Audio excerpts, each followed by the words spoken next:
Hi everyone, this is your asynchronous day activity or lesson. Today we're going to be talking about section 5.3 on proving identities. We're skipping 5.2. We'll come back and do that in class in person. It's a little bit more complicated and this follows a little bit more naturally with what we were doing.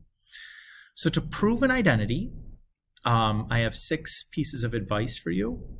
So the first one is the only one that's kind of set in stone. It says you must start with one side of the problem and finish on the other. You may not perform the same operation on both sides of the equation. So you pick a side to start with, and then you are stuck on that side unless you want to start all over again and just do the problem over and then try using the other side, which is fine, but you can't do sum to both and meet in the middle. No go there. 2 says begin with the more complicated expression, work towards the simpler side. That's typically really good advice.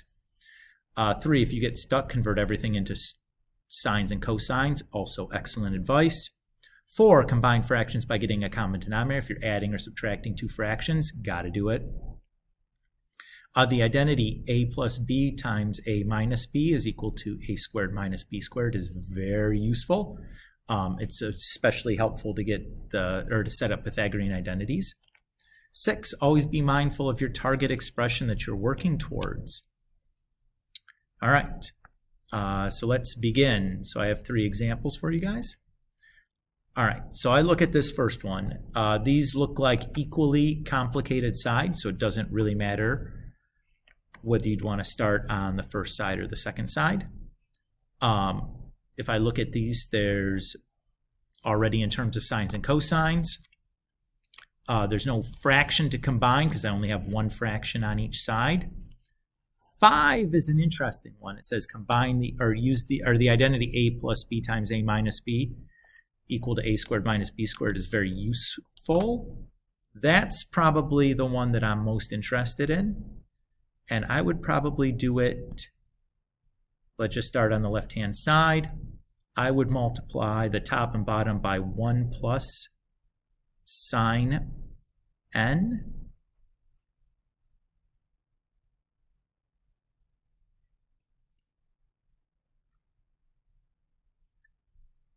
So that I get that difference of 2 squares thing happening.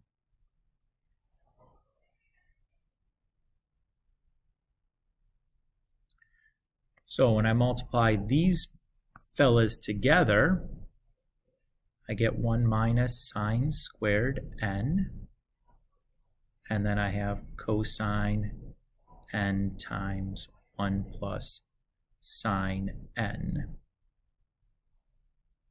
And I'm not going to multiply that numerator out because if I look here, I have the 1 plus sine n in there that I need at the end.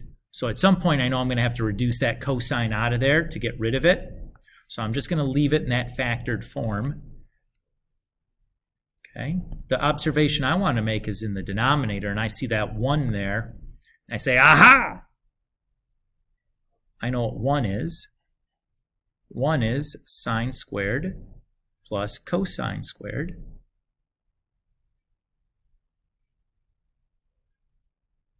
And I already have another minus sine squared down there.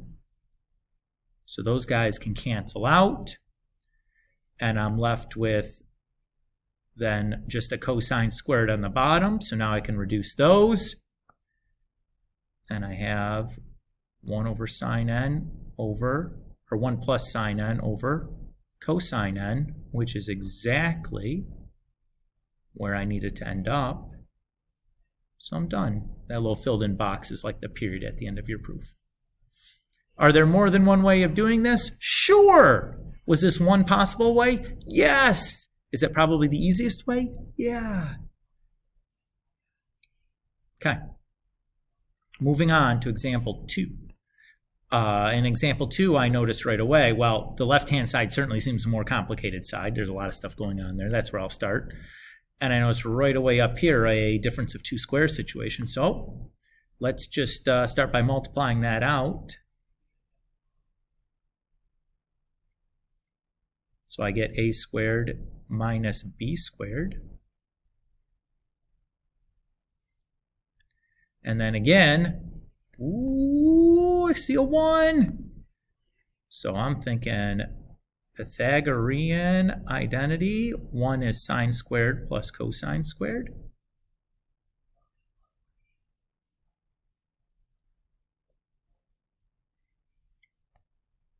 And then these guys cancel out. Oops, let's see if that equal sign over there. So I'm left with just sine squared u over cosine squared u, which I recognize as the reciprocal identity for tangent squared u. And I'm done. Oh, that wasn't so bad. All right, next one up. Ooh, Boise, look at this bad mama jamma. All right, so I guess we'll start on the right-hand side. That certainly seems the more complicated side. And I'm going to keep in mind where I'm trying to go. So I need to somehow get a factor of sine squared out of there. If I look, oh boy, look at that.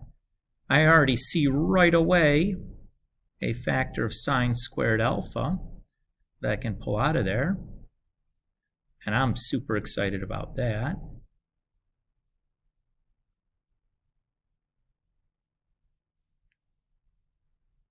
And I'll leave that cosine alpha over there. And say, okay then. Well, hey. Take a look at this. I notice that this looks like something like 1 minus 2x squared plus x squared, or x to the 4th, or really like 1 minus 2y plus y squared. That's something that factors, like y minus 1 squared. So in this case, my y would just be like sine alpha, or sine squared alpha. Oh, okay, so all I did was some factoring. Yeah. Some factoring like a quadratic? Yeah. Multiplies to give me 1, adds to give me negative 1. That's negative 1 and negative 1. That's what I have here.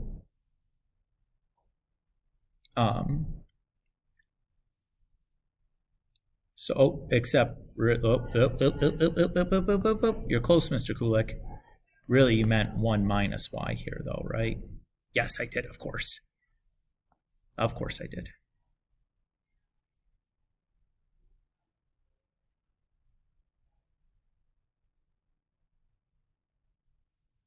Okay.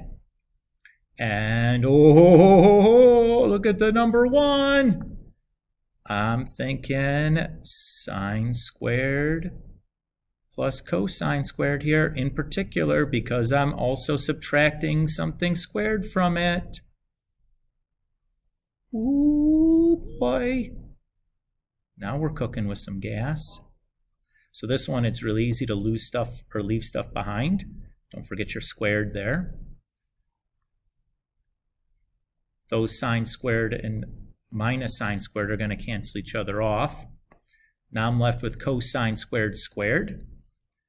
That's going to be cosine to the 4th.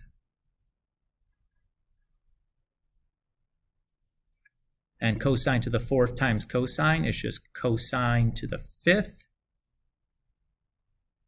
And that is what we wanted. Voodoo! So that's 3 trigonometric proofs done real fast. They are doable real fast, but don't be ashamed if you're not good at it right away. It just takes some practice. How do we get good at something? Gotta practice. So do your best, and I'd like you to work on the homeworks from the homework set numbers 47 to 62. Okie dokie. Have fun. Enjoy. Bye-bye.